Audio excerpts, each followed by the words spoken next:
Oh, okay, never mind. Hello. Hello. Okay. Hello. Hi. Who's making that noise? We can't have that noise or it'll ruin the whole thing. Is that Periel's kid? Okay. Good evening, everybody. Welcome to the Live from the Table. My name is Noam. I'm the owner of the Comedy Cellar, and we're here, of course, with Periel Aschenbrand and Mr. Dan Naturman, one of the world's great comedians, Mr. Dan Naturman. And we have three of whose noise is that? We can't do it like that. If the noise. Dan, calm down. That's it. No, and nobody wants to own it. Anyway, stop. So, and we have three of the oldest employees. They all work security. I put security in quotes because we don't have much rough and tumble going on down there. But Stephen King, Big Steve as we call him. Sean Moore, who is also Steve's Nephew. Nephew. First, and Andre, I never knew your last name. Your last name is Garcia? Yes, sir. After all this time, it's weird. Like we never use his last name. It's just Andre. And I don't do the payroll or anything. So it's like when they said Garcia, I didn't even remember it being Garcia. It's so weird. But anyway, so we all know each other a long time, and always when there's kind of like racial issues over the years, Stephen and I always talk pretty frankly about this stuff. But I thought in this situation, you guys would be really interesting to talk to because I believe that you guys can see this from many, many different angles. The obvious angle is that you're three black men who've grown up for the most part dealing with the way black people are treated in New York. But you also do a policeman's like job. And I believe, although you guys will correct me if I'm wrong, that often when you see the cops react, you see yourself having been in similar situations. And I will say that all the things that we've seen, except for the guy who was, George Floyd, who was just murdered, leaving that one aside, the other kinds of incidents we've seen very often do remind me of situations that we've talked about down at the club in terms of de-escalating, when to use force, when to let it go. I remember one time I wrote out a rules of engagement. I don't know if you guys remember, and I remember it. And some of the stuff I wrote remember very similar to what they're talking about now, in terms of police reforms. And Andre, I'll tell you this, I met Andre when we had Rumor, which was like these promoters came in. And Andre, I don't know if you remember this, but there was this white guy who was on the security team then. I guess he was an ex-cop. And he used a chokehold one time. I didn't hire it. And he said to a guy, "You're going to sleep now." And he put the guy to sleep. Do you guys remember that, Steven? And I said, "What the fuck?" Yes.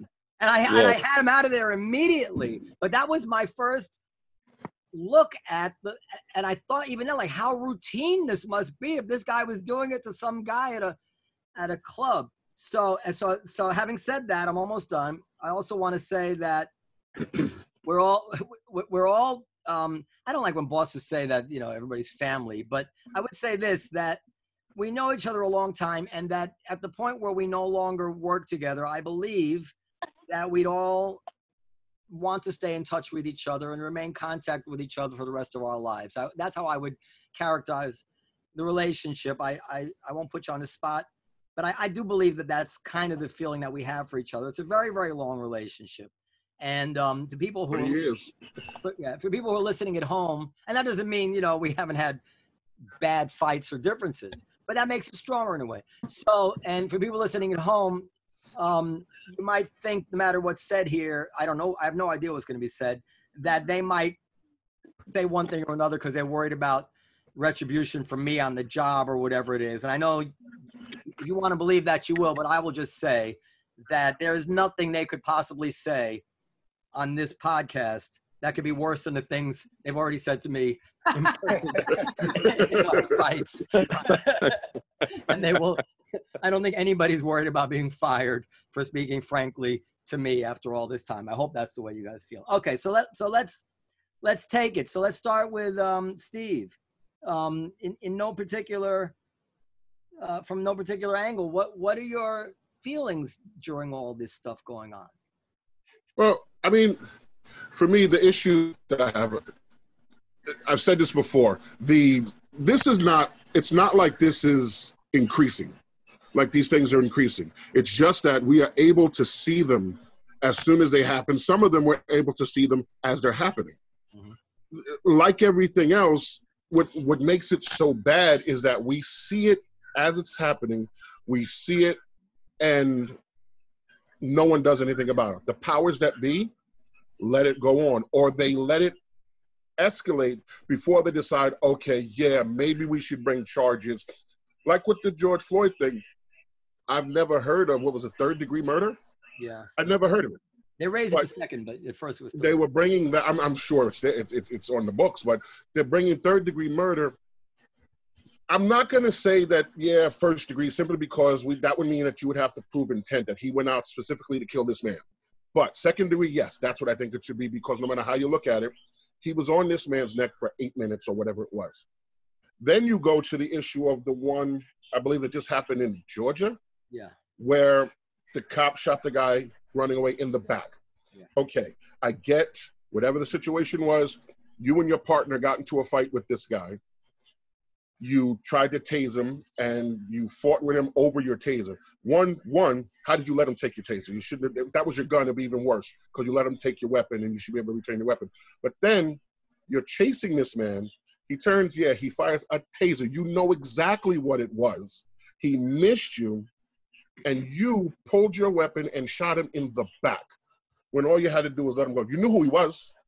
And it's things like that that we have to wait 2 or 3 days before they decide to bring charges. That, coupled with the fact that if I do a crime, automatically I'm in a room and I'm being questioned. A cop does a crime 48 hours before they can talk to him. How does that work? And no one's doing anything about it. They're not changing that. So, okay. And so Steve's focusing on the police stuff. I just want to go to each of you, and then I have a lot of questions. So Sean, what's your feeling these days about everything?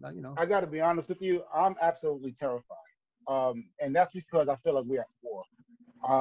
Like Steven said, to piggyback off what he said, this is not something that's just happening. It's something that's been going on for quite some time, and we just capturing on tape, on video. But like I said, I have 2 sons that I got to think about on a regular basis. I don't feel like we evolved like I was thinking we did. And that's the scary part is, when you see what's going on, I feel like police are bullies. And I'm sorry to say, not all police are like that, but for the most part, they're bullies. I remember coming home from the Comedy Cellar from work. My son started working there. He was 16 years old. And we're taking a cab home. And when we got in, the cab driver tells us he's not taking us to Brooklyn.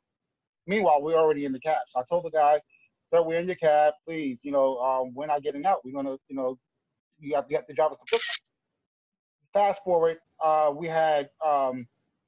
called the cops. I wanted to do the right thing. I called the cops. The cops come, and Noam, they did not even ask any questions. They did not investigate anything. They opened the door, told me to get the fuck out, and beat it. I said, officer, I'm the one that called you. And you got to go, get another cab. I said, listen, I'm trying to teach my son the right thing to do. I called you guys because this guy refused to take me to my destination. I wanted to show my son the right thing to do, not get into a stuff with this cab driver. And I called you guys so you guys could be the mediator. I said, you guys have the words courtesy, professionalism, and respect on your car. You guys did not exercise not one of those things at all. And I was shaking. I was so disappointed. I was hurt. I said, I know you guys. I know your CEO. I know your XO. You guys come to our club all the time. I work right here across the street. And I said, at the end of the day, I said, I wanted to do the right thing. He goes, well, sometimes we don't know when things come. We got to be prepared. I said, what about probing? What about de-escalating things? What about trying to find out what's going on? You have no idea. And that's what I said. They're bullies. And it's scary. It's quite scary.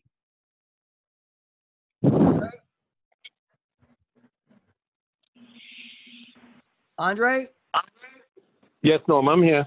You want to add anything? Yes, well, piggybacking off of what Sean said, I'll give another from another angle. on a daily basis, I deal with law enforcement agencies over at the airport. And the officers and agents that I talk to are totally embarrassed. They're hurt by what happened with George Floyd and the other incident that happened just recently in Atlanta. One of the things that, law enforcement officials have told me is most of their movements are reaction. It's just like you practice martial arts and somebody throws a punch at you in a playful mode. They react to that punch. It could be, a defensive move, or it could be an aggressive move. But the first thing they told me was, listen, we are hurt by it and we support the Lord, George Floyd's family. The other part about it is they said that most of the time they have a perpetrator coming through the airport, or when they go out and do a controlled delivery or something. Most of the encounters they have is because when they tell someone, listen, stay down, the person does not follow the instructions, they decide to get up and run, similar to what happens. And that's when it comes into a reaction. But most of the law enforcement officials that I've talked to in the last couple of weeks, they're just in hiding. They just don't want to deal with it. They're embarrassed. They don't even like to say now, listen, what do you do for a living? Oh, I work at the airport. They refuse to say, I am such and such agent. I work for such and such agency, because they're just scared of the backlash that they're going to get from John Doe public. Dre. So it is, the morale of the police department, the morale of customs, the morale of the DEA agents, the morale of Port Authority, NYPD, it's really down right now because of what happened with George Floyd and what happened just recently in Atlanta. Dre, I get that. Yeah. I get that. And see, I was the same way. I was always, well, there are bad cops and there's more good cops than bad cops or whatever. But after everything that's going on and being able to actually sit at home and watch all this stuff, and you got to stop watching the news sometimes. But the thing is, I realized that, okay, that's all well and good. These guys are embarrassed. They side with us and all that stuff. But they are just as they're culpable as well, because they're not speaking out. They're not doing anything. So if they're not part of the solution, they're part of the problem. The 10% of police, or the 1% of police that are bad, the 99% is not doing anything about them. They watch their fellow officers commit crimes and they don't speak out. I don't care about this blue wall of silence crap. All that does is make you just as bad as them. I have, like Sean. Sean has a son. I have a 17-year-old son. You guys have seen my son. My son, when he was 11, was mistaken for an adult walking into the underground when we had shown up for something, and I don't remember who was working, but didn't know him, and was like, sir, excuse me, sir. My son turned around and said, I'm not a sir, I'm a boy, because he was 11 years old. Facial hair. He's going to encounter that in the street. Since he was able to walk down the street by himself, the number one thing that I've taught him was, you know what you got to do, Steve? You know what your number one right is? Your right to remain silent. Next words out of your mouth is a lawyer. That's it. Because we have to worry about it so much now. And these good cops, you have a job to do, and I understand that. And these guys are doing things that I'm not going to do. Gunshots on 6th Avenue, I'm running to McDougal Street. They're running to 6th Avenue. But they need to step out, and they need to take a stand themselves. Stop hiding. The Serpico days are over. I can understand you don't want to speak out because then nobody will come to your rescue. If there are so many good cops, then you shouldn't have to worry about that. And if you do have to worry about that, then they need to leave the job. I mean, you're absolutely right, Steve, when you say something like that, because the only reason is I can actually give you from another point of view, because I talk to them on a daily basis. No, I understand that. I'm just saying. Wait, the 1% of bad cops is actually higher. It's not. Let's just say it's higher than 1%. It's more like 10%. Okay, right? It's still outweighed by the good cops. Right, they are outweighed, but here's the thing. It's similar to what Norm just said. I mean, Norm just said, listen, there's no repercussion for speaking your mind, period. But in that department, there is repercussion, because I have talked to officers who spoke out, and next thing you know, they're standing on 42nd Street and Broadway on a foot patrol instead of, you know, being undercover street crime or what they did before. So there is a sort of repercussion when they speak out. So they fear that, listen, if they come to work and they don't have their right equipment, they're going to lose days. They're scared that somebody's going to set them up. You know, it's Andre, wait, Steven, let me just add to this, because you want something you really want to get off your chest? No, go ahead. Because you know this, I don't know if you remember it. So there was this guy, I won't say his real name, but he was an old Cafe Wa customer, and he was an NYPD cop. I've introduced you to him, Steven, I think. And he was out of uniform, and he saw the cops kicking the shit out of a black guy. And it turned out that the black guy was like a diplomat at the UN or something from Africa or something like that. He was not a criminal. And they had no reason to be kicking the shit out of him. And not that there's ever reason to kick the shit out of him, but it was an act of brutality. And he went and reported these cops to the superiors. He did the right thing. And the cops he worked with came down on him so viciously, he eventually attempted suicide. He had a nervous breakdown. He ended up moving to another state. He finally recuperated and went on to, there's a very happy ending to the story. And I don't want to give the happy ending because it might actually identify him because it's such a unique happy ending. But that is really real. I mean, and he was like turning in like a blatant example of police brutality, and they turned on him horribly. Go ahead, Steve. So with stories like that, then what it is we have no hope, because that means that no one, because we can protest all we want as black folks, as minorities, we can protest all we want, but if the powers that be do not do anything, it's not going to happen. Nothing's going to happen. We're just spitting into the wind. Honestly and truly, my true feelings on how anything is going to change for us in this country is to armed insurrection, because that's the only way anything gets done. Honestly and truly, no. Honestly, it's the only way anything is going to get done, because we don't control the weapons, we don't control the laws. I think that it has to come from the top.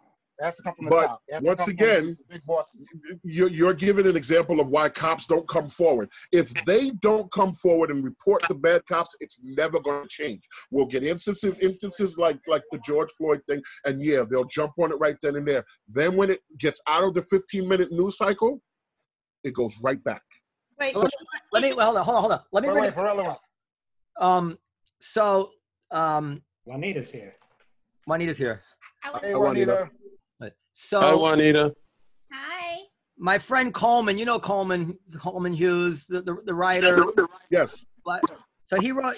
I'll send it to you. He wrote an article this week in the Manhattan City Journal that he writes for now, and he did a deep dive into police stuff, and he went through like every single case of 2015 of somebody who was killed.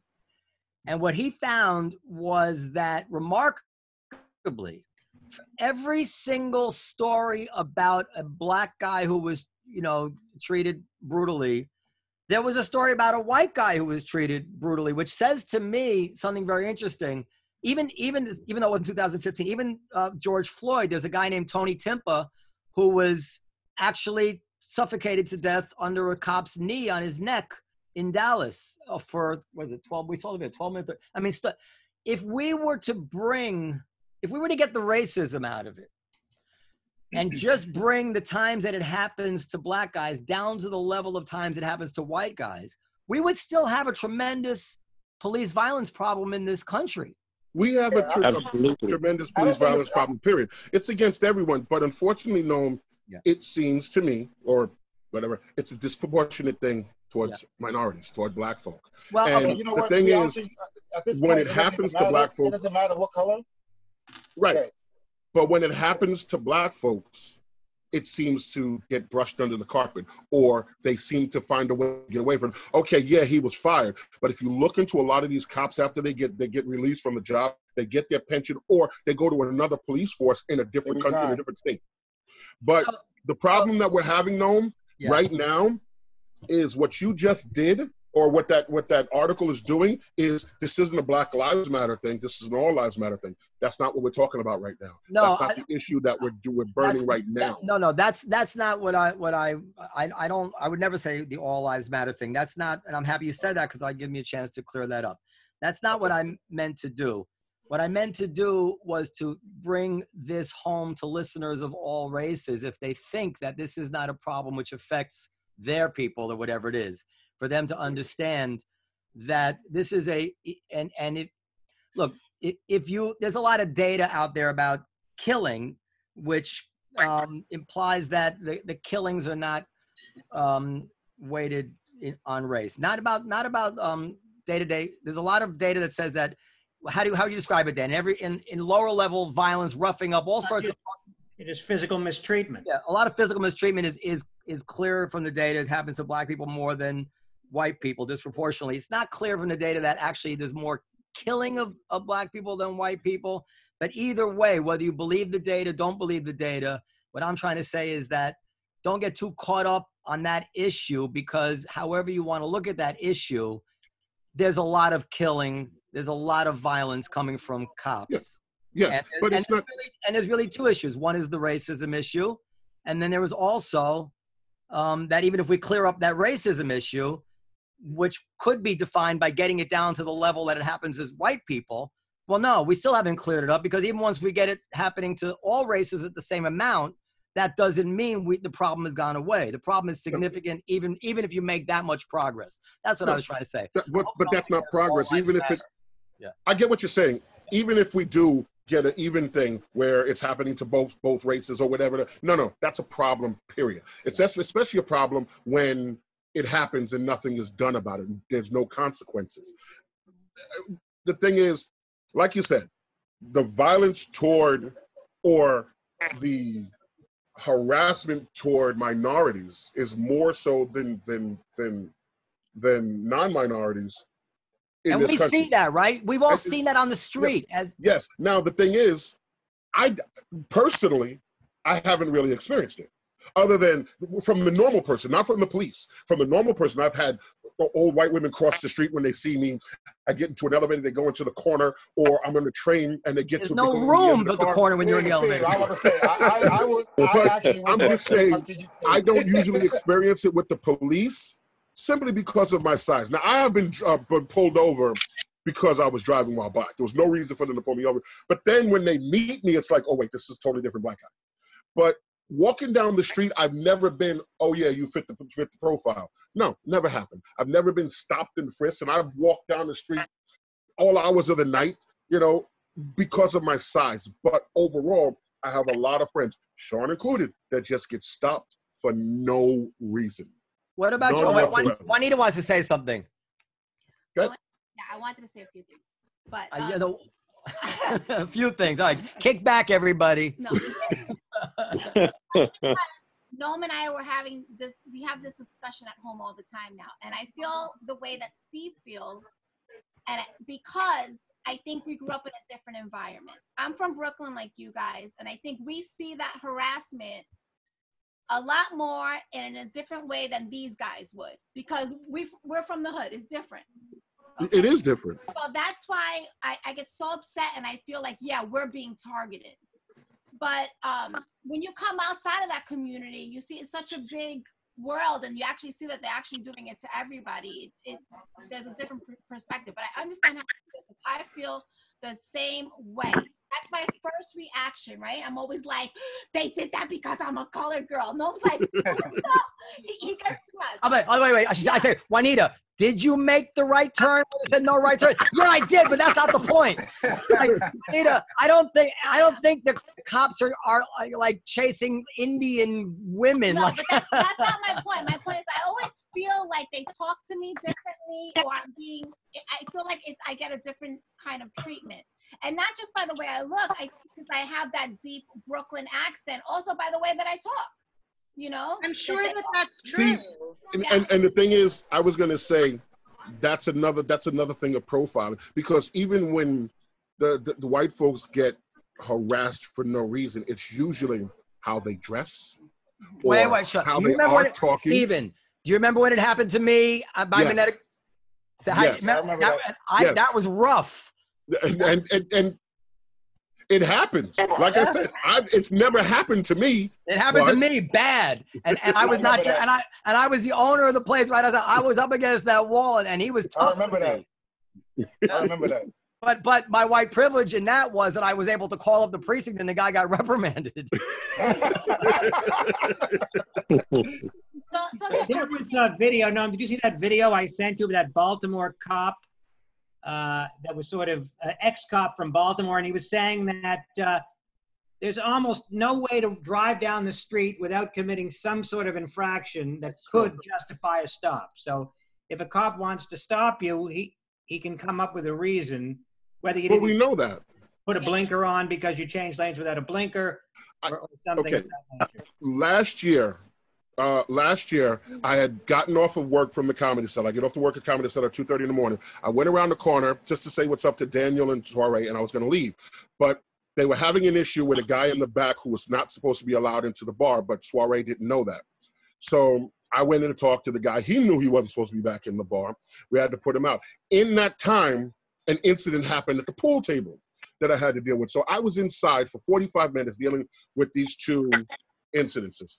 I had parked my car directly in front of the Fat Black. I got in the car. When I left, I got in the car, I drove off, I went to the corner, made the right onto West 4th Street, and got pulled over by an unmarked police car. Cop pulled me over.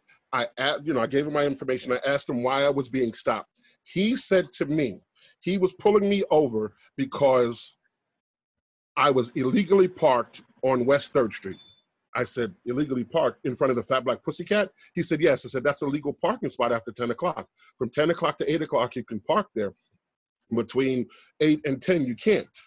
I said, I've been working there for 20 years, and I showed him I was wearing my Comedy Cellar jacket. He's like, oh, okay. Well, give me a moment. He went and ran my license and everything. Then he came back. Then he said to me, well, the reason why I pulled you over is because you failed to indicate and use your blinker when you pulled out the parking spot. I'm like, are you kidding me? That's not what you told me the first time. No, he pulled me over because a black man get into a pretty decent car, whatever. And he had once he pulled me over, he had no reason to stop me. Yep. There was nothing wrong with my car. Everything was right, whatever. Okay, maybe he thought I was drinking, but the moment that he spoke to me, he knew I wasn't drinking. I didn't smell like alcohol. I wasn't slurring, nothing. I gave him everything he wanted. So what was the reason? He gave me two different reasons. Andre, I've heard that same type of story before from, I don't know, recently I heard it somewhere. Andre, did you want to say something? Yeah, I was going to say, I live in the borough of Staten Island. As a African-American in the borough of Staten Island. You should be getting pulled over every day. I was going to tell you that. Every weekend after leaving the Comedy Cellar, coming off of the highway above half a mile in, I always get pulled over.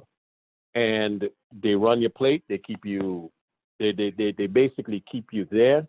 They run your plate, they look, they will test the tint on the windows, everything, trying to find, and usually that's before I show them the courtesy shield and other credible information, before they say, oh, well, why didn't you show us this before?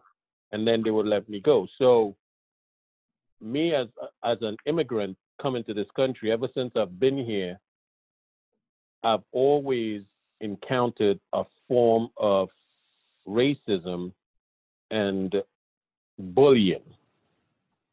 And this is now Steve, Steve, Noam, this is nothing against you guys, all right? We are one family. But I'm talking about in high school, it was relentless, right? And even in Staten Island, I got a moving violation, which I won. I got pulled over for making a left from Forest Avenue into Coles. Meanwhile, there were 6 or 7 other Caucasian people making the same turn. They didn't get pulled over. I was sitting there and I got the citation, which I eventually won in court. But when you talk about racism, it is blatant. Andre, right? It is blatant. Yes. Andre, how do you channel that rage? There's got to be a rage attached with that. I would feel a rage. I feel. What do you do? Well, there is a rage, and you know, Steve, myself, Sean, and the guys, we talk, and they know, like, most of the time, my rage is channeled through working out, martial arts, meditation, because, you know, they will use that sort of, when you show them some sort of like reaction, they're gonna use that against you, and next thing you know, you will be on the floor. Yep. With a always knee, wrong. With a knee in your throat. You're always going to be wrong. You just take whatever, grieve it later in court. There's a motto, that an old motto that the police department has, which I think they live by. It's a code they live by. It says, it's better to be judged by 12 than carried by 6. Well, actually, that's a good thing to talk about. So what that means, if anybody doesn't pick up on, is that they'd rather be judged, better to get charged with a crime than risk your safety and get carried by 6 pallbearers. That's no, that I get. So wait, so that's part. And you guys know, if I'm nothing, I'm honest to a fault. And you know, one of the things I've always had trouble with this issue.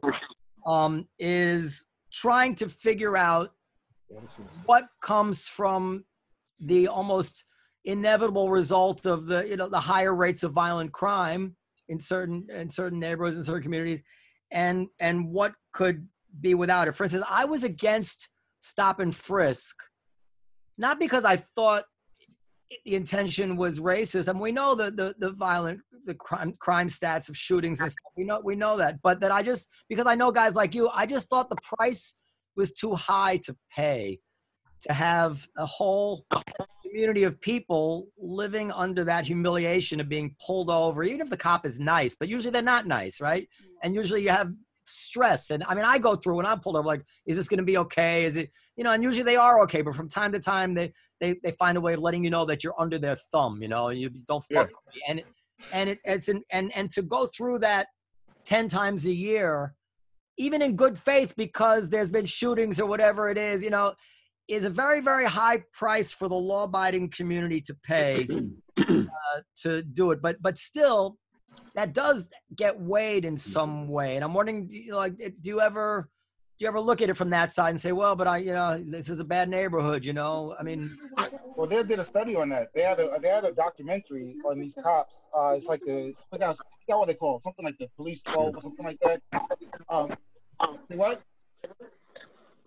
So it's about these guys that they're whistleblowers, and basically they went on a TV show and they stated what they're told to do. They're told to target minorities between a certain age in certain areas, and because they know that they have to either once you stop them and place them under arrest, they're either gonna pay the bill or get locked up. They're gonna pay their bail or whatever.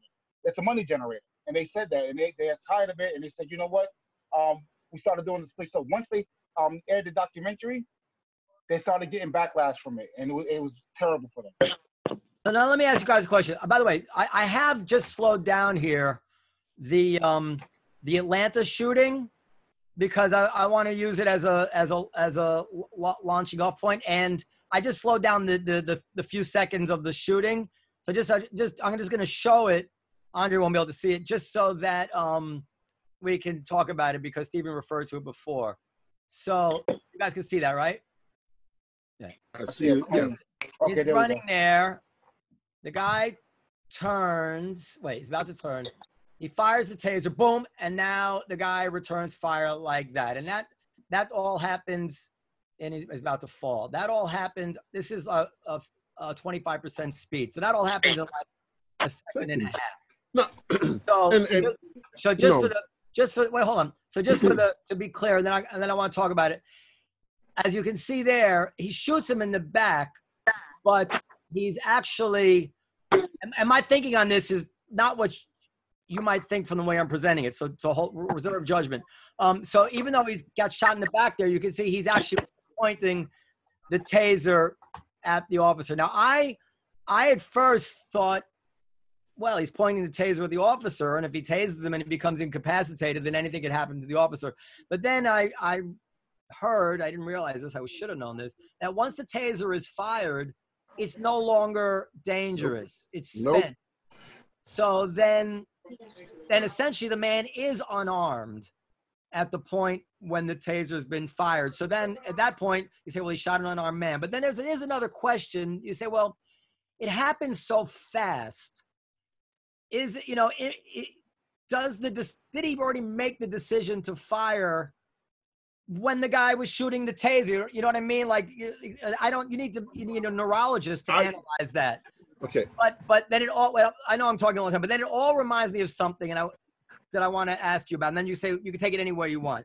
So one of the things that we have trouble with, and you guys have been there, I'll give you an example. We have a policy at the club that if somebody doesn't want to pay the bill and they refuse to give the receipt to the door guy, I tell the door guys what? Let him go. Let him go. Don't touch him. Let him go. Let him go. And no matter how many times I've said that, we still have incidents where the door guy gets into it with the guy trying to leave, right? And I've learned that there is just at some point something takes over where you don't want to let the guy get over on you. It's not my money that you're worried about. It's not your money that you're worried about. Oh, ego. It's not your job that you're worried about because you know you're going to get in trouble for not letting him go. And so in this cop here, he's arresting this guy for being drunk, and the cop, and then the guy's fighting the cops. You saw the footage of him fighting the cops, right? Yes. I mean, he fights them both one. And it's clear at some point, this cop, training or no training, is no longer reacting as a cop. He just doesn't want to let this fucking guy win. And you guys can identify with that in some way. And I wonder what you can say about that. To a point. Yeah, to a point. Yeah. We're talking about the use of deadly force. No matter how you look at it, the guy was running away.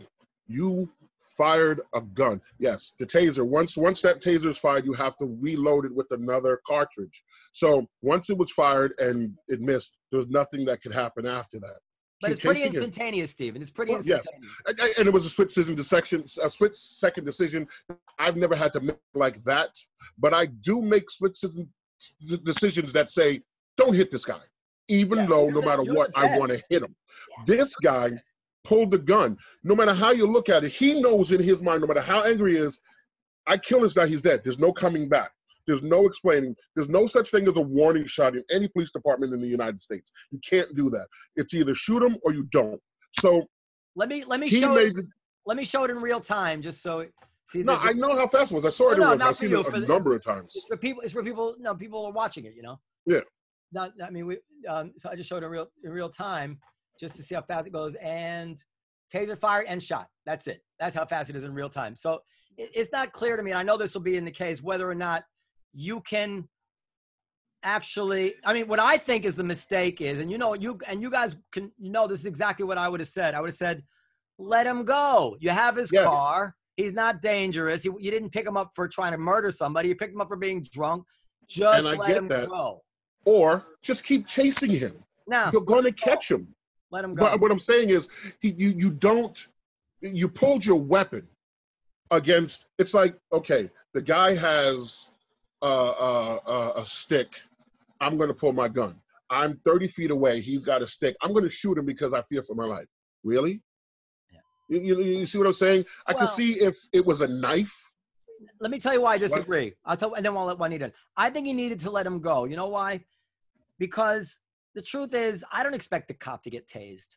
If he's chasing him and the guy points the taser at him and is about to fire it, I think the cop has a right to defend himself. But the problem is by not letting him go, he's put himself in that situation where he may have to kill this guy with a taser for nothing because he's not a threat to anybody. And you have his car.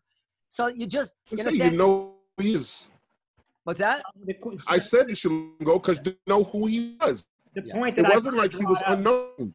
Let point my I've heard can brought you up- guys stop talking over my wife? Go ahead. Go ahead. The thing is, you guys are all rationalizing it after the fact, right? So let's just talk about in the heat of the moment, because you guys have worked with me and I worked with you for a long time, and you know, in the heat of the moment, you don't think, right? You see me yoke people up, all kinds of craziness in the heat of the moment. So this guy is chasing him, and just someone pointing something at you and shooting at you, even if it's not a gun, could give you that reaction of, oh my God, I have to protect myself and shoot back. But he pulled the weapon before he shot him. That's one. He was running with the weapon out. Two, he knew exactly what it was because it was his taser. Yeah, I took it from him. But Stephen, Right, if right. he gets tased, then the guy could conceivably take his gun and Yeah. shoot him. Yeah. That's what I say. I think the cop has a right. I understand that, but he also wasn't alone. What's that?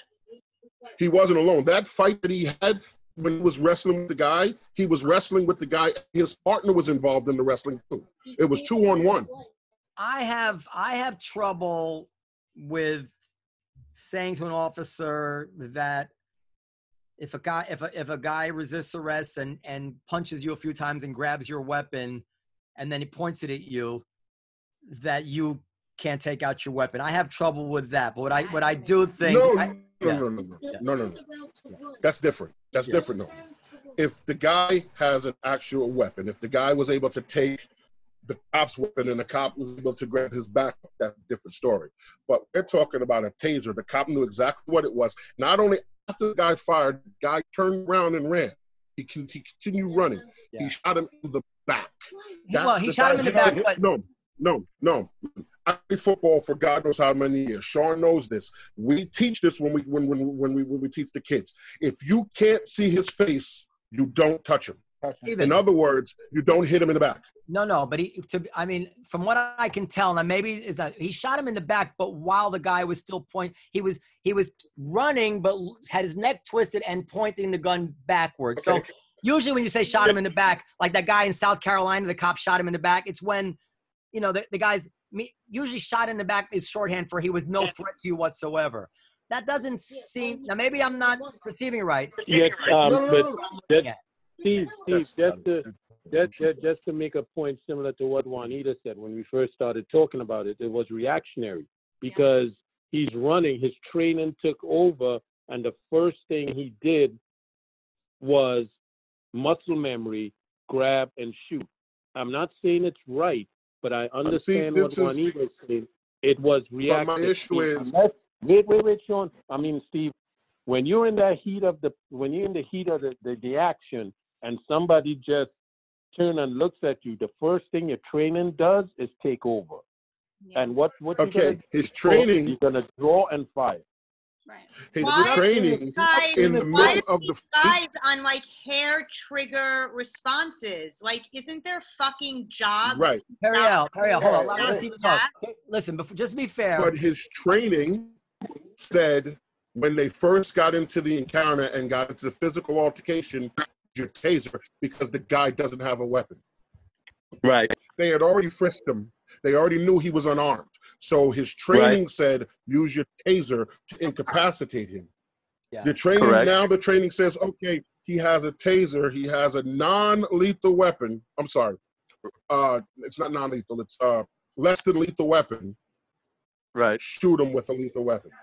Yeah. Well, But- Stephen, I understand heat of the you're moment. correct. I understand all that. But you I drew your heard. weapon while the guy was running away. You're running. You pulled your weapon.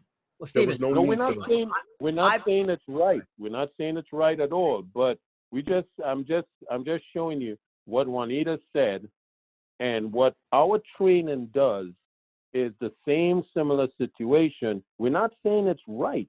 It's just a reaction that was totally wrong.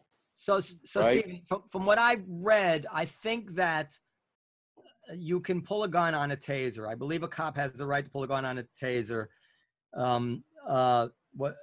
But okay, so here's the next question. So, and this is why kind of I was getting up before when I didn't mean, when I was talking about, the different aspects of it. So what I'm seeing there is a universe away from what I saw with George Floyd. With George Floyd, I saw a guy murdered who was in handcuffs by a sadist. Here, what I see is a cop caught up in the moment by a guy who did some, who was beating trying to beat the shit out of the cop. The cop was in the right 100% of the time here, right up until he pulled the trigger, right? I mean, we were rooting. I get that. That's my thing. My issue was, I don't think that he should have pulled his weapon. No. So my question is, and this is really where it gets tough for me. I said to myself, okay, now I don't think the cop, in the end, I think the cop should have let him go. And I think that, I don't know if you can train it out of him, but in the end, he did shoot a guy who was not armed, in the sense that the taser was already spent, so therefore he's not armed. So the next question is now, do I want to see this cop in jail? No. Well, and there I have trouble. I don't. Maybe I'm wrong. You can tell me where I'm wrong, but I don't want to see him in jail. I think he should be fired, terminated, or I think jail is harsh because he was doing the job, he was performing the duty. It wasn't like the dude that killed George Floyd. He maliciously did that. I think, like Juanita said, it was a reactionary move. Was it right or wrong? I don't think it deems him going to jail because I don't think he intentionally wanted to kill that. I think involuntary manslaughter, whatever. I don't think he should go to get jail. Although no police officer, as far as I know, I believe no police officer is allowed to shoot a fleeing felon. But yeah, I don't think he intended to murder this guy. I think that, but I don't think he should still be a cop. Right. Yeah, I don't think he should be a cop. I agree, and I don't think that these cops should be reacting in the same way, like Juanita, what you're saying. It's one thing if you or I lose our temper or lose our cool, but like reacting in the heat of the moment, like that's exactly what police officers should not be doing. Periel, okay, this is where hold on. Yeah, this is where the anecdotal nature of what we see is can be dangerous because and these guys listen, Stephen King, I've seen people spit in his face and call him the N-word, and he did not pulverize. I wanted to break his neck. He wanted to break that. I've seen him. I mean, I have spoken. He might know. I have spoken admiringly about Steve King and his self-control so often in my life because I was so proud of him for that ability that I didn't know if I honestly didn't know could I do that, Yet, even Stephen King has once or twice needed his friends to put their hand on his shoulder and say, Stephen, walk away. Even what I'm saying is that even the guy I know on planet Earth who has more self-control probably than any other person I've ever met in my whole life, I have seen him lose it. And when you deal with tens of, and you can't train it out of somebody, you can just minimize it. When you have tens of thousands of cops and hundreds of thousands of police encounters every year, and then you reduce it down to a dozen or so incidents that happen on an annual basis, and you try to draw conclusions from that, it may not be a realistic thing to think you're ever going to get people overreacting down to zero with training. Training is not real life. No, they need training. Yes, they need psychological training as well as physical training for a lot of these things. But the issue is that nothing is being done when it's blatant. When it's blatantly wrong, when it's a criminal act, nothing is being done. Oh, he gets 2 days on the street. He gets a week on the street, but he's getting a week on the street with pay. So you just gave him vacation. They're not taking his days and paying him. They're giving him his salary, yet he still keeps whatever else. So that's the problem. Let me ask you guys this. You see our cops, they go through a 6-month training program. I think that's pretty short. As you look at other, like say for example, a beautician, they go through 2 years of training, and other professions, they go through an extensive time. 6 months for a cop to be placed on the street and they call them professionals, and I think that's too small of training. I think it should be more extensive. That's a very good point. Andre, what do you think? I think, well, I'm in agreement with a longer training period. I am actually for that. But I think what happened is the psychological test could actually be ramped up a bit because at some point they're gonna crack under the psychological test because that makes or break them when they do that psych test. And if they fail the psych test, don't put them on the street. It could well be, you know, we need X number of cops. There might not be enough people that could possibly Hold on, Perry, mute pass the psychological test. Perry, I'll mute Steve until he's ready to. Yeah, go ahead. Go ahead, Dan. Sorry. I'm saying that there might. I mean, what we're asking cops to do is we're asking them to be soldiers, peacemakers, lawyers, psychiatrists. It's to do it well is so difficult. We may not have enough people qualified to fill all the police departments. I'd rather have the quality than have the quantity and have the quantity being the bad guys and making everything else bad. I mean, I think that it should take that. I mean, how many incidents could be de-escalated by just talking? You know, the other day I seen on another clip, a video of a gentleman in Texas. The guy ran a red light. The cops went after him. He went into his garage at his own place. He gets out. 6 cops have their guns drawn on him. The grandmother comes out to try to find out what's going on. And they still got their guns out. This guy did a traffic violation. If anything, your guns are out for a traffic violation? Dude, Elon told me a story. You should ask him to tell it to you. Elon's a friend of ours, a singer. You know, his father was a minister. And he told me a story of they were driving home from church one day when he was a kid and pulled his father over for some bullshit and had the guns out, you know? And it traumatized Elon basically for the rest of his life. I mean, that's now having said that, I don't know what the cop was answering. I mean, Jersey City, especially in the 90s and the 80s, that was a tough place. The cop may have been doing his job, you know. But there's a heavy price that people pay that I think that's actually, to me, that's always been the bigger issue of police brutality. I think it's always been miscast as an issue of people being killed. I think that's the least of it. Forgive me if that sounds harsh. I think the real issue is the day-to-day fucking humiliation that black guys deal with the cops. And if they saw the cops as generally professional and respectful, then when they saw someone getting shot, they would be like, oh shit, that's a bad cop. But you wouldn't be freaking out about the cops because you know the cops. They're generally respectful and professional. But when you know the cops to be bullies, then this is just like the ultimate expression of it, and it breaks the camel's back, and it becomes an excuse to release all that resentment. But the resentment is not at the shooting that happens once or twice a year. The resentment is at the way you've been treated your whole life by the cops without getting shot or without even being beaten up. The fucking way they treat you every day. Does that sound right? Yes. Yeah, I agree. The commissioner of police did something really remarkable. I think everybody remembers this. What he's doing is disbanding the street crime unit, right? And I think most of us remember back in the 80s, late 70s, early 80s, community policing. Yes. When the cops were part of the community, And right? we They know who owned the store. They need to increase that some more. They need to. I agree 100%. They need to start doing that again. Get to know the neighborhood. Get to know the kids in the neighborhood. I mean, I remember right. back in the 80s. I knew the cops in my neighborhood by name. Right, there you go. They used to be in the basketball court in Mount Morris Park. Yeah, you're 100% right. With everybody, you know, that needs to be increased because most of the cops, they don't have no relationship with anybody.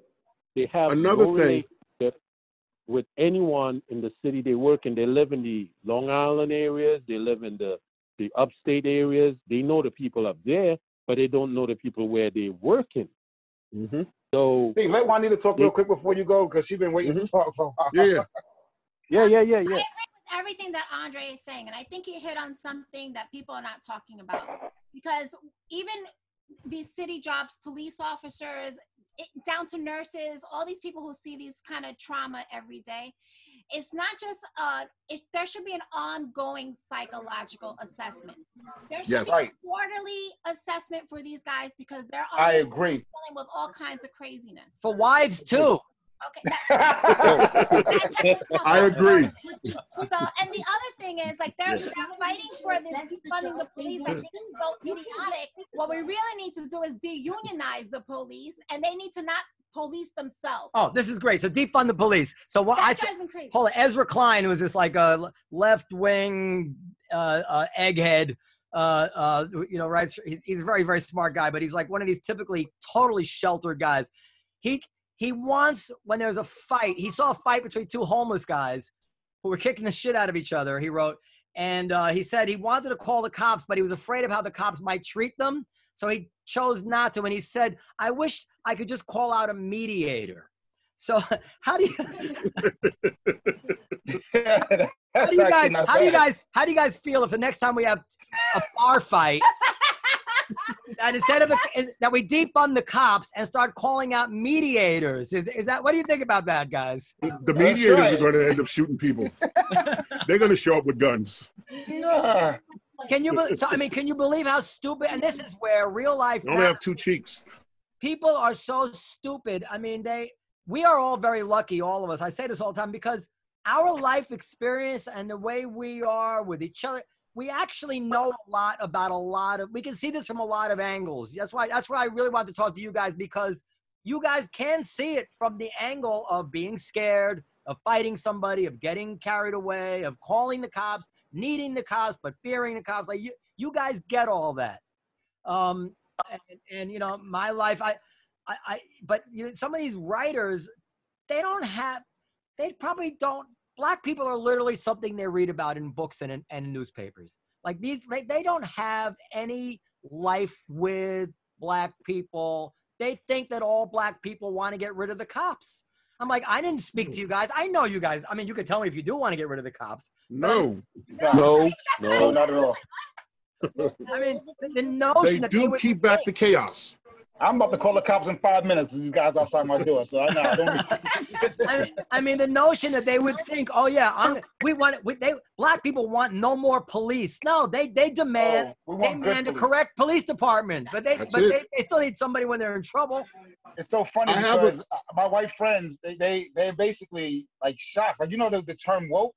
Yeah. A few of my white friends like devastated. Sean, I'm not trying to be funny. I had no idea that's what you guys go through.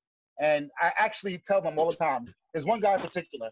I send him the videos all the time of things that happen. I'm obsessed with the videos, by the way. I'm obsessed. I need a job so we can start.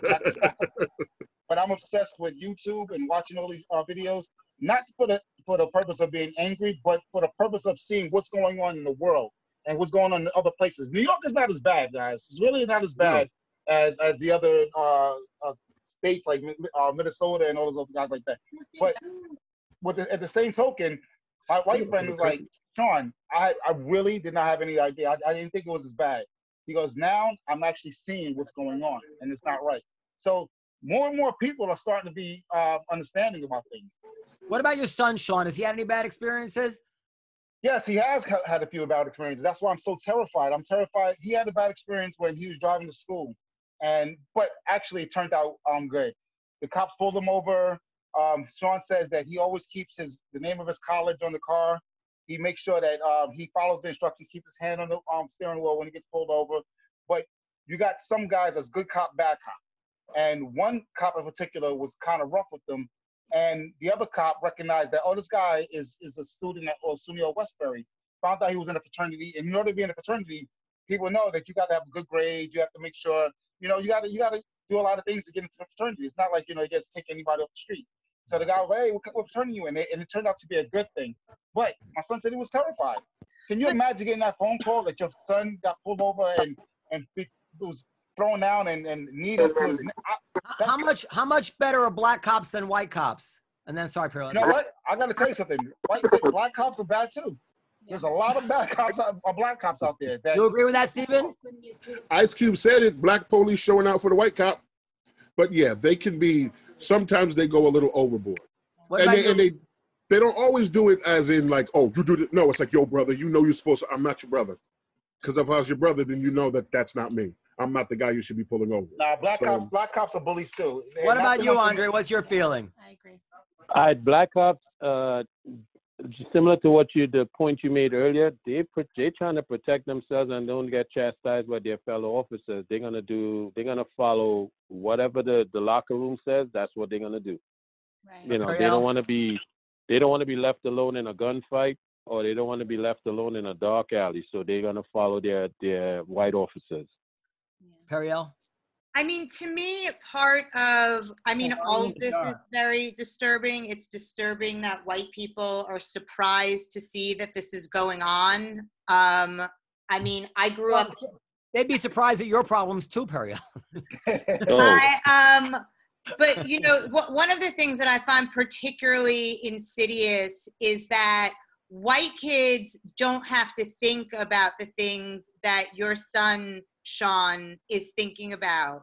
You know, that a college student who's white, who's driving around, is not thinking, oh, I should put a sticker on my car so that in case I get pulled over, the officer knows that I'm a university student. Like, that is so deeply fucked up in this country. And that, I think, is the thing that is lost on so many people. And, you know, this idea that cops are bullies, well, they're only bullies depending on who you are. Like, I've never been bullied by a cop. Cops have been super nice to me my whole life. That's also because women can hit cops, apparently, you know. What? Yeah, I've seen that. And I'll tell you something else. I'll tell you something else where I do tend, I mean, New York, we all lived in New York when it was the Wild West. And in those days, when people were getting murdered, I mean, I don't know if you guys were still around then, but when my father got mugged at gunpoint on 3rd Street, Ava got mugged and had her head smashed into the ground on 5th Avenue. Juanita got mugged. Waitresses were getting mugged. People were getting beaten up. I mean, there was all sorts of stories. In those days, I had a lot more instinct to defend the cops. I'm like, well, what are they supposed to do? You know, like they got to go out. I mean, but now that I mean, I haven't heard, knock on wood, about anybody that we know being the victim of a violent crime in a long, long time in New York. So you would really think now's the time, like, there's not that much excuse for it anymore, as opposed to like in Chicago, like where just 2 weeks ago they had 18 shootings in one day, or 18 killings. Yeah, crazy out there. Like, you know, in that area, if the cops are pulling over a guy driving, I'm going to say, well, you know, who am I to say the cops? I mean, they got 18 murders in one day. They got to pull over somebody if they want to investigate this shit, you know? So a lot of it is time and place, but I have to say that in New York, that excuse is less and less valid. But on the other hand, we all do see it happening less and less in New York as well, I think. Yes, like Sean said. Yeah. Sean said that New York is not as bad as other places. But I want to talk or get on what Periel said on top of what Sean said about the cops being bullies. The reason why I see them being bullies or whatever, a lot of these cops, first off, are way too young. In order to be a police officer, you need 60 college credits, as if this is going to make a smarter cop. No. All it's doing is giving these kids, okay, I can go to school for 2 years and I can get this great paying job just till I find something else. They don't test for cowardice. They don't test for racism. And they don't test, like I said, for bullying. A lot of these kids didn't make the football team. They were bullied in school or whatever. To be a police officer, all you have to do is get those college credits, pass the test, and pass the physical, which isn't hard. So Steven, a lot of them are being. Wait, I just want Wait, hold on here.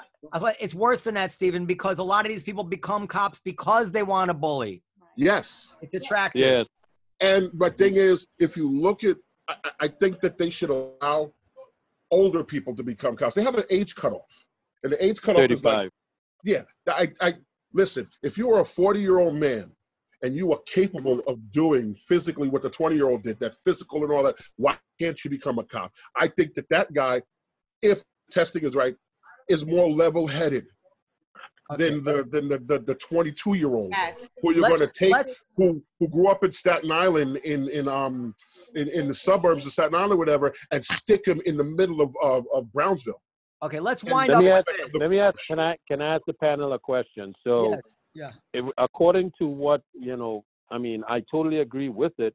Do you think, this is a question to the panel, do you think if cops were living in the neighborhoods similar to where they were patrolling, do you think they would be better? Way better. I think they would be better, but one of the reasons why they don't allow it, and I get it, is graft. Because you're in the neighborhood, you're more susceptible to do things that you shouldn't be doing. But back in the 70s and 80s, they actually lived in the neighborhood. And that's why they changed it, because there were a lot of cops that were doing things in their neighborhoods that they should not be doing.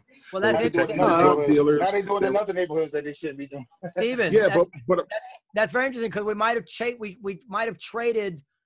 Well, there was more violence in those days too. Yeah. Actually.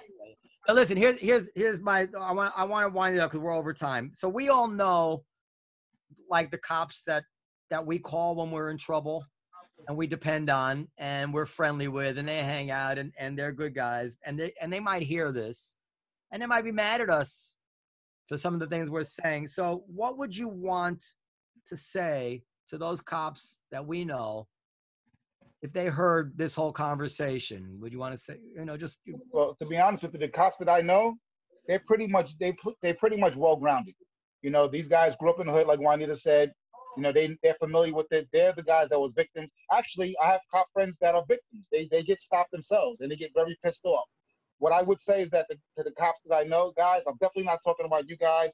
I'm talking about bona fide bullies, guys who don't have any kind of communication skills, guys who just want to sit there and just, pump their chest, guys that want to sit there and let you know they're the authority figure.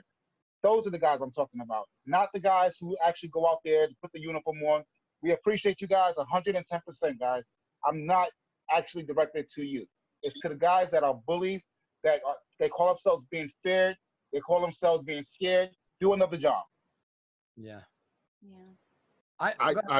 Everyone's add to it. I'm just, Well, I was going to say, because the cops. I mean, how many times has the cops saved our ass? Yeah. And then, I mimic what Sean said.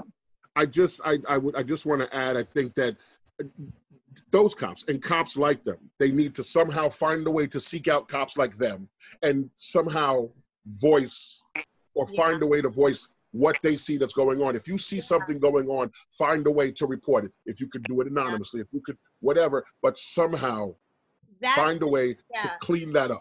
That's the thing that seems to be really, really serious, like crisis level. Like from the inside of the system, there has to be a way, like you got to get rid of these guys. You cannot have a police force that the good guys are scared to out the bad guys for fear of retribution. Like that is. They got to break the union. They got to bust the union. They got to bust the union. Enough with the union. Unions don't do good. That's right. Almost anywhere. I mean, they did good in when people were working 80 hours in coal mines. Yeah. But I haven't seen anything much good of unions, especially public unions. And by the way, once they finish with the cop unions, they should get to the teacher unions where they protect bad teachers just like they protect bad cops. Andre? Yeah, I agree. I'm just piggybacking off of what Sean and Steve said. To the guys that are out there that's actually doing the job, I personally want to say thank you, and keep up the good work. I just hope that the police department put in place some sort of protection for the ones who want to speak out, because there are guys who want to speak out, but they feel like they're not protected. That's all. Well, I know that that's true because I've tried to get some cops to come on here, and they agreed at first, and then 3 different ones. They at the last minute, even anonymously, I said I wouldn't even tell Periel and Dan their name, and they thought it was just too risky to do it. What about a retired cop? What's that? Retired cop. No, real cops. One retired. What about a retired cop? Yeah, it's just. They're still real cops. It's hard for them, and what makes it even harder is that, as we know, is that it's not 2 clear categories. Sometimes the bad cops are the good cops. Like the cop who's really like the good cop the guy who helps us he knows us, and maybe even be brave and risk his life for us, can also be the guy who bullies somebody in another neighbor, the next day, That's true. That's true. Yeah. So just happens to like us. Yeah. All right. Well, fellas, unless anybody has anything they want to add, about anything at all that you're feeling, I know it's an emotional time. I just want you to sign that. I just want you to sign that clause that you can't fire us. That's all. I'm gonna fax it to you right now. Just want to say that I miss all you guys. I miss you. I can't wait for this to be over and get back. Yeah. Yeah, I want to. Yeah, and to add on top of that, I want to say, thanks to you guys to Norm and the host for putting this together, because this is something that was well worth it. It's a platform that we could voice our opinion, and again, that's progress, because who would have thought that years ago we would have had this platform to voice our own opinion and not get, not be bullied against for speaking our mind. So thank you, Norm. Thank you to the host. Absolutely. I miss you, Sean. I miss you, Steve. Miss you too, brother. You guys are the best. I mean, we don't just say it's your face. We always say behind you how lucky we are that we have been so fortunate in the guys that we worked with, and it's just a very nice thing. And I hope it continues another 20 years.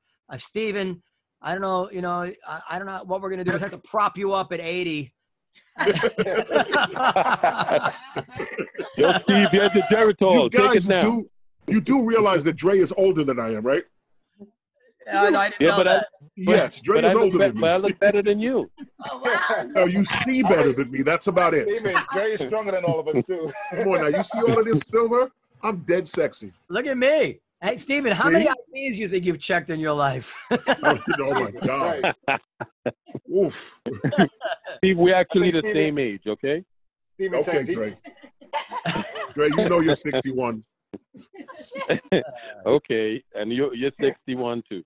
And is little Steve there? I can't believe he's 17. He was like 12 the last time. I know. Can he come on? Can we see him? He might be. Are you playing? Come here for a second. You gotta. He's bigger than Steven. That actually is little Steven right there in front of us. They got Noam and Sean. Oh my God! They got a phobia and everything. No, Steven had to go to Steven with the court because he didn't believe that little Steven was his. Yeah, get a paternity test, Steve. The judge I threw him in tried. jail right away. The judge just said, "Get out of my court." All right, fellas. Be safe, All right, guys. everybody. All right, you Love too. you guys all, Hi, man. Thank you so everybody. much. Thank you guys. Thank you. One of my favorite episodes. Hey! Where's your daughter? Where's that? Stacy. See her too. Come here. She was just standing here. Stacy. Come here, Stacy. This is like a supermodel. She's tall too. Oh, she went back to sleep. Never mind. Stacy gets up. She's back to sleep. She gets up at like 3 o'clock in the morning every day. Yeah, she's tall also. She's like 5'7", 5'6", 5'7" now. Wow. She dwarfs her mom. Gorgeous. No, when I come back, I want to try out for the comedy show. I've been working on my material. All right. I'm water cooler funny. I'm not up on that stage. All right, Sean, you got your first laugh. Thanks for your vote of confidence, Dan. All right, guys. I'll talk to you guys later. Bye, everybody. One of my favorite episodes ever. Bye. Take care. Oh, wait. And you can, if you have questions or comments, Dan? At podcast at comedycellar.com for comments, suggestions, questions, and hellos. When can we see this? Okay. By the way, when would it I'll air? email it to you guys. And you All can right, follow us at Live from the Table. Thank you guys so much. You're both amazing. Thank you, guys. Thank you. I love you guys. Take care. I love you guys. Bye. Love you too.